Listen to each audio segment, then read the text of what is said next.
সুধী বৈষ্ণব ভক্তবৃন্দ, ভক্তিপূর্ণ প্রণাম রইল আপনাদের চরণে। আশা করি সকলে ভালো আছেন। প্রণাম জানাই শ্রী গুরুদেবের চরণে, প্রণাম জানাই অনন্তকোটি বিশ্বব্রহ্মাণ্ডের নায়ক শ্রী ব্রজেন্দ্র নন্দনন্দনীর চরণে। সুধী বৈষ্ণব ভক্তবৃন্দ, ধারাবাহিক অনুযায়ী আজ আমরা শ্রীমদ্ ভগবদ গীতার ৩য় অধ্যায়ের ৫ নং শ্লোকটি উপস্থাপন করব। আসুন আমরা সকলে ব্রতী হই। অজ্ঞানতিমিরান্ধস্য ব্রতেনানেন কেশব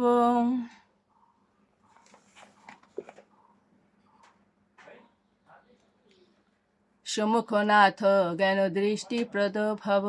সুধী বৈষ্ণব ভক্তবৃন্দ, এই মাত্র কেবল যে মন্ত্রটি বললাম এটি হচ্ছে পারণের মন্ত্র। পারণ করার সময় এই মন্ত্রটা আপনারা বলবেন। অনেকেই হয়তো জানেন, অনেকেই জানেন না। তো পারণের সময় এই মন্ত্রটা বলে এই প্রসাদ পেতে হয়। জ্ঞানতিমিরান্ধস্য ব্রতেনানেন কেশব সম্মুখনাথ জ্ঞান দৃষ্টি প্রদ ভব। সুধী বৈষ্ণব ভক্তবৃন্দ, আসুন গুরুদেবকে প্রণাম জানিয়ে আমরা শুরু করি। অজ্ঞানতিমিরান্ধস্য জ্ঞানাঞ্জন শলাকয়া চক্ষুরুন্মীলিতং যেন তস্मै শ্রী গুরুবে নমঃ।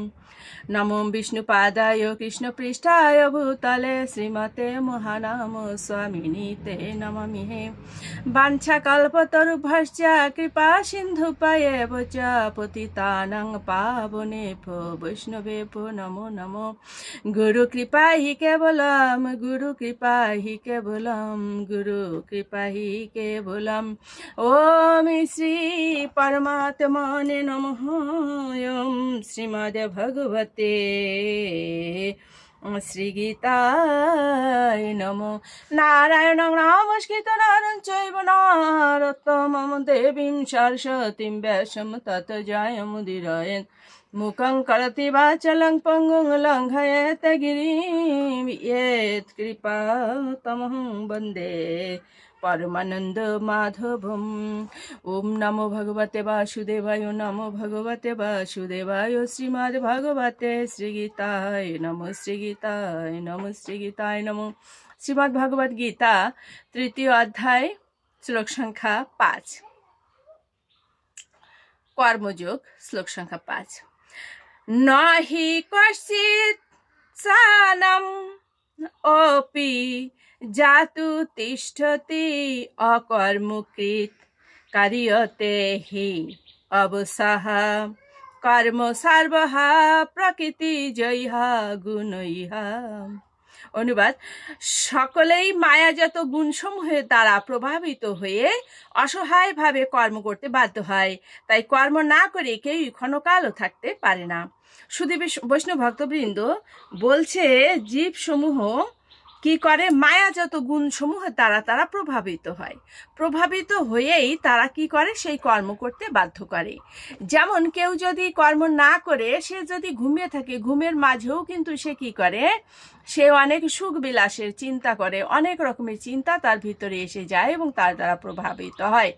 এজন্য বলা হচ্ছে, ভগবান বলেছেন যে মনকে সংযত না করতে পারলে, শুধু কর্মকে ত্যাগ করলেই কি হয় না? সিদ্ধি লাভ হয় না। তাৎপর্য: কর্তব্য কর্ম না করে কেউই থাকতে পারে না। আত্মার ধর্মই হচ্ছে সর্বক্ষণ কর্মরত থাকা। আত্মার উপস্থিতি না থাকলে জড়দেহ চলাফেরা করতে পারে না। প্রকৃতপক্ষে জড়দেহটি একটি নিষ্প্রাণ গাড়ি মাত্র, কিন্তু সেই দেহে অবস্থান করে আত্মা। সর্বক্ষণ তাকে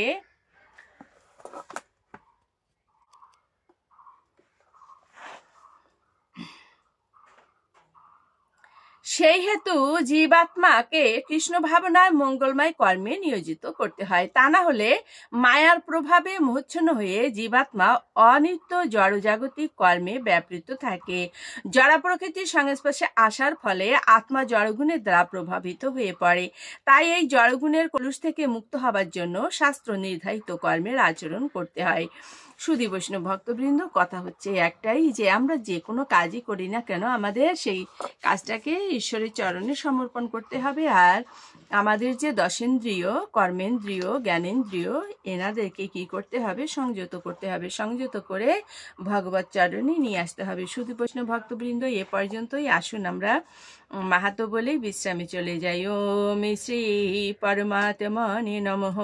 ওম শ্রীমদ্ ভগবতে শ্রী গীতায় নমো। গঙ্গা গীতা চ সাবিত্রী সীতা সত্তা পতিব্রতা ব্রহ্মাবলীর ব্রহ্মবিদ্যা ত্রিসন্ধ্যা মুক্তি গেহিনী অর্ধমাত্রা চিতানন্দা ভবগ্নি ভ্রান্তি নাশিনী পেতত্রয়ী পরানন্দা তত্ত্বার্থ জ্ঞান মঞ্জুরি।